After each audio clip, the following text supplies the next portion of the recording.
ఉత్తరాంధ్ర అభివృద్ధికి నిదర్శనంగా నిలిచిన భోగాపురం అల్లూరు సీతారామరాజు అంతర్జాతీయ విమానాశ్రయంలో వాణిజ్య విమాన సర్వీసులు ప్రారంభమయ్యాక తొలిసారిగా సాధారణ ప్రయాణికులతో కలిసి కమర్షియల్ ఫ్లైట్లో విద్యా ఐటీ శాఖల మంత్రి నారా లోకేష్ ఆగమనం జరిగింది.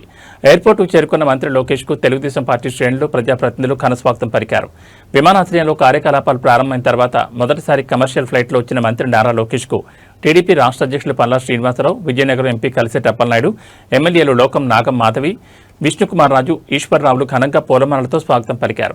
ఈ కార్యక్రమంలో MLC Vepada Chiranjeevi, Vizianagaram parliament party అధ్యక్షులు కిమిడి నాగార్జున, విశాఖపట్నం పార్లమెంట్ పార్టీ అధ్యక్షులు చోడే వెంకట పట్టాభిరామ్, మాజీ ఎమ్మెల్సీ దువ్వారపు రామారావులతో పాటు భారీ సంఖ్యలో కూటమి నాయకులు పాల్గొన్నారు.